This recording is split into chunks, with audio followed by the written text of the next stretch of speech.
अस्सलाम वालेकुम everyone. This is D1 exercise 10A basics geometry question number 7। बच्चों अभी तक आपको मैंने कम्प्लीमेंट्री और सप्लीमेंट्री सिखाया, ठीक है। अब मैं आपको सिखाऊंगा कंप्लीट सर्कल, ठीक है। कंप्लीट सर्कल के अंदर क्या होता है, कंप्लीट सर्कल के अंदर 90 डिग्री बनता है, ठीक है।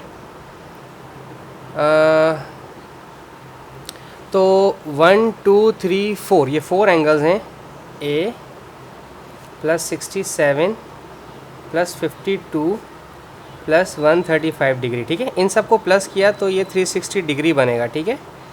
सही है, क्योंकि ये कंप्लीट सर्कल बनता है और एक सर्कल के अंदर 360 डिग्री होता है, ठीक है। सिंपल, अब आप इन सबको प्लस कर लें। 67 प्लस 52 प्लस 135, इन्हें प्लस किया तो ये आ रहा है 254, यानी कि A degree plus 254 degree is equals to 360 degree. ये 254 वहाँ जाएगा तो माइनस हो जाएगा, 360 डिग्री में से 254 माइनस कर दें, ठीक है। तो 360 डिग्री माइनस ये आ रहा है 106, तो ए आ गया आपके पास 106 डिग्री, ठीक है। सिंपल है।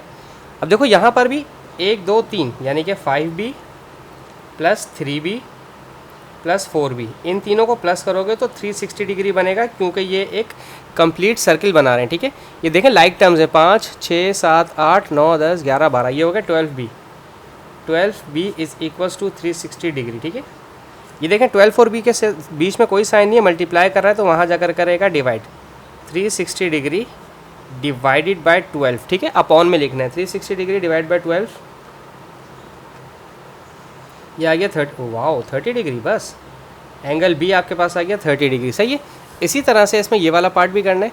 अच्छा, अब आपके जहन में आ रहा होगा कि सर ये स्ट्रेट लाइन आ रहा है तो 180 डिग्री बना लें, मुझे कोई मसला नहीं है, आप बना सकते हैं, कोई मसला नहीं। जैसे ये स्ट्रेट लाइन है, ये स्ट्रेट लाइन दी हुई है उन्होंने, ठीक है ना। अब स्ट्रेट लाइन के ऊपर 360 डिग्री नहीं भी होता, 180 डिग्री होता है, ठीक है। तो अगर आपके जहन में ये आए कि ये वाला ले लें, ये वाला ले लें और ये ले लें, ठीक है। एक ये वाला लिया है तो 4C प्लस यहाँ बॉक्स बना हुआ है, इस बॉक्स का मतलब होता है 90 डिग्री, और ये 4C इन्हें प्लस कर दिया तो ये हो गया 180 डिग्री। आप ऐसे भी कर सकते हैं। अगर आप इसमें 16C ऐड करेंगे तो यहाँ आपको 360 डिग्री लेना पड़ेगा, ठीक है। 4C और 4C हो जाएगा 8C, ये 90 वहाँ जाकर माइनस करेगा तो 180 में से 90 माइनस हुआ तो 90 बचेगा, तो C इज इक्वल्स टू 80/9, ठीक है। 90/8 का आंसर पूरा क्या आता है, फ्रैक्शन में आता है, डिवाइड करके चेक कर लेते हैं। ओके 45/4 आएगा, ठीक है। तो छोड़ देते हैं इसको, ऐसे ही छोड़ देते हैं। C आ गया हमारे पास। अब हमें मालूम करना है, C आ गया, बस सही है, C आ गया, इसको इसी तरह से कर लेते हैं। 45 2 45 = 90 और 2 4 = 8, ठीक है। C आ गया 45/4। अब आप इसको चाहें तो मज़ीद डिवाइड करवाने हैं, यहाँ छोड़ दें, क्योंकि मुझे तो सिर्फ C मालूम करना था, सिंपल है। अच्छा, अब आ जाते हैं इस पर। इसमें 1 2 3 4 हैं डिफरेंट तरीके से एंगल्स। तो हज़रत हम करेंगे इसको ऐसा कि 7D plus 23 plus 6D plus 139 plus 5D, ये हो जाएगा 360 डिग्री, ठीक है। Complete 360 degree. अच्छा, इसमें D यहाँ है और यहाँ है।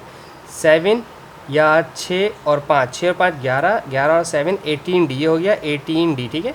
मैंने इसको इसके साथ ऐड किया और फिर इसको इसके साथ ऐड किया, ठीक है। अब 23 और 139 ऐड कर लेते हैं। 23 और 139 तो ये हो जाएगा 162 डिग्री प्लस 162 डिग्री, और ये है 360 डिग्री, ठीक है। ये अभी सेट था हमारा, ये वहाँ जाएगा तो माइनस करेगा, 360 डिग्री से माइनस करवा दें 162 डिग्री, ठीक है।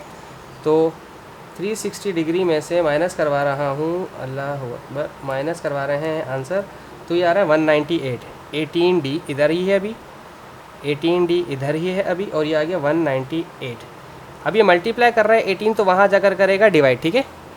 तो D is equals to 198 divided by 18। Check कर लेता हूँ मैं अपने कैलकुलेटर से, हो सकता है पॉइंट में आंसर दे, हो सकता है एग्जैक्ट आंसर आ जाए। एग्जैक्ट आंसर आ गया जनाब 11, तो D आ गया आपके पास 11 डिग्री, ठीक है सर। तो सारे सवाल आपके हमने सॉल्व करवा दिए यहाँ पे 5 मिनट के अंदर। होपफुली आपको समझ आए हों। Thank you so much for watching my channel. अल्लाह हाफ़िज़।